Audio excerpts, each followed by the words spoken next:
pasture to riding in their class, out on cross country you significantly increase the level of danger. Today I'd like to discuss the rider's responsibility to maintain and care for their horses, what can happen that leads to a fall and injury out on the course, and what's being done to make the sport safer. There is an immense amount of responsibility that lays upon the rider's shoulders to ensure that their horses are properly prepared and conditioned to go run at events.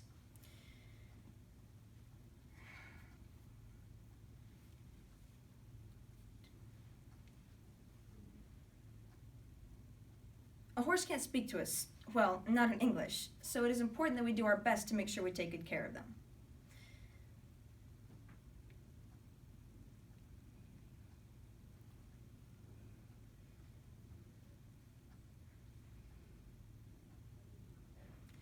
If you sign up for a marathon and you don't prepare for it, are you going to have a pleasant experience when you go to compete?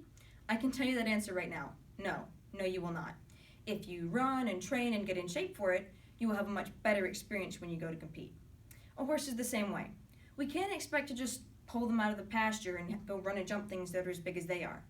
And we can't expect them to go to an event every weekend and not get tired.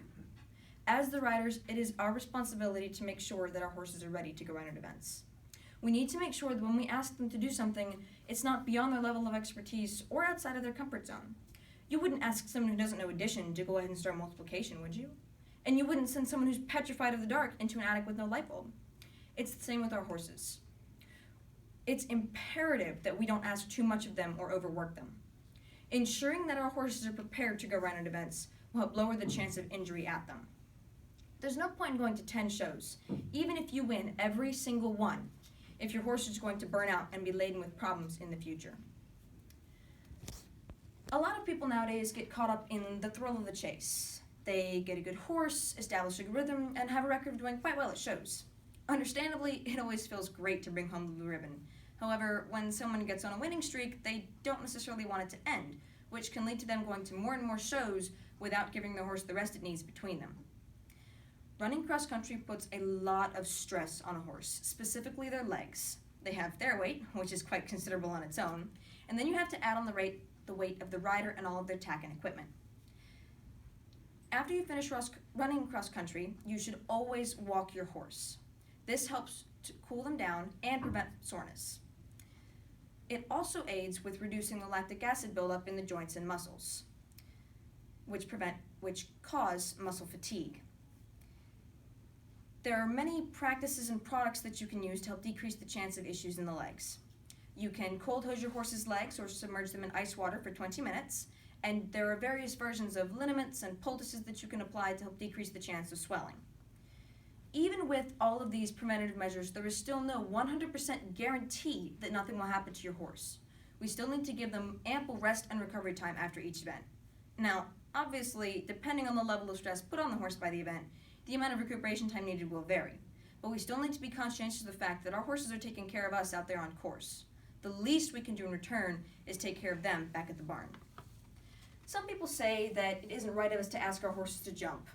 They argue the fact that if the jumps were out in the pasture, the horses wouldn't go and do it on their own. I find myself at odds with this statement, feeling that it's not a very valid point to make. If you put a Western trail pattern simply out in the pasture, the horses wouldn't necessarily go and do it on their own. But that's not saying that the horses don't enjoy completing the pattern with their rider.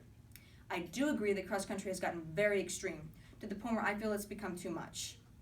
The Federation Equestrian International is a main governing body for many equestrian events, eventing included, and in their guidelines for cross-country course designing, they specifically state that a cross-country course should not be made to test for the best, but to fairly and evenly test all riders at that level.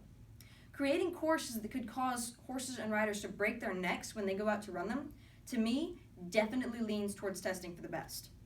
When courses become so treacherous that riders pull out of events they've paid thousands upon thousands of dollars to enter, that is a red flag saying that something needs to happen because it's gotten way out of hand.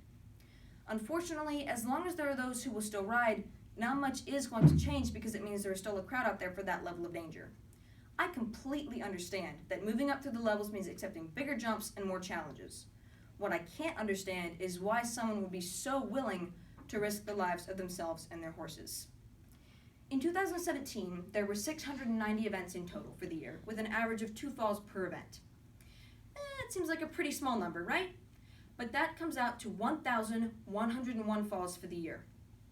Traditionally, eventing is run in the style of the long format, which takes place over 3 days, and has a very intense cross-country day.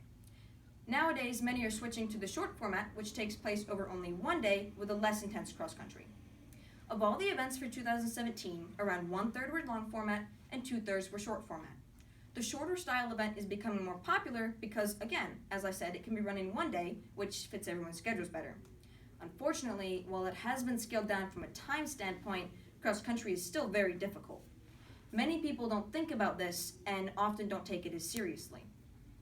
Even if they do train for the endurance aspect of it, they still don't think about the jumps. There is so much to remember and consider when you go over a jump. To give you an idea, imagine a jump on a hill. You have to think about where the jump is positioned and whether you're jumping up or downhill. The type of jump it is plays a very big factor in how you approach it, how fast you go, where you take off from. It's not just run and jump. Now, I'm not trying to say that all of the event routers in the world are careless and don't prepare, but some don't, as this is an issue even at the long format and the international events. And it's not because they don't care about their horses or they don't want to prepare, it's because they just don't realize what it takes to be ready. Never fear, there is light at the end of the tunnel. Many groups and organizations are conducting studies and researching on how to make the sport safer. One of the biggest advancements is frangible technology. The MIM New Safe Era Clip, or frangible pin, enables certain types of fences to be altered so that when the horse hits them, they will collapse. This allows the shock of the impact to be lessened and the horse can continue to go forward without being stopped abruptly. The big worry with a sudden stop is rotational falls. When a horse hits a fence and their forward momentum is halted that quickly, their back end can keep going, flipping them over. This often leads to the horse landing on top of the rider and, as you can guess, lots and lots of medical bills. Unfortunately, not all jump styles are compatible with the MIM clip, but ways to make all types of cross-country fences collapsible are being developed. The United States Eventing Association, or the USEA, is one of the many organizations conducting studies and researching, and one of their current studies is how the galloping aspect of cross-country affects the horses' hearts, to see if the horses have to work harder now than they had to in the past at these higher levels. Creating safer cross-country courses is a top priority in the eventing world, and these are only a few of the many improvements and studies being done to make that a reality. Eventing is truly a joy for me. My mare and I are doing well, and we have an absolute blast every time we go out on cross-country. I love the sport, specifically cross-country, and would hate to see it go downhill because it got so extreme. It is hard to read all of the news stories about horses and riders getting hurt. As much as I love the sport, I truly believe that the amount of intensity found at the upper levels needs to be toned down so the sport can continue to be enjoyed, even at its most difficult and challenging levels, with less news stories about yet another horse and rider pair that went down and will not rise again. Thank you for listening to me today. Some of my sources for this speech include the United States Eventing Association, the Federation Equestrian International, the Chronicle of the Horse and Hound, and my own personal experiences. Do the judges have any questions for me? Yes, I have one. How is a cross-country course judged? So the question asked is, how is a cross-country course judged? Mm-hmm. By that, do you mean completion, scoring? Scoring. So cross-country is not necessarily about the finesse that you have. It is about completing the course with no refusals or falls, and you are given an optimum time, which is the preferred time that you run the course in. So they look at when you complete the course and if you complete the course. Alrighty. Back to the falls per event or overall. Was there anything in your research that may have indicated the type of jump that might be a greater risk to the horse or rider, or both? So the question asked was, did I find anything in my research that might imply which style of jump caused the most falls. Yes. Not specifically. I know for rotational falls, it was more common with the solid log fences where the horses would hit it with their chests.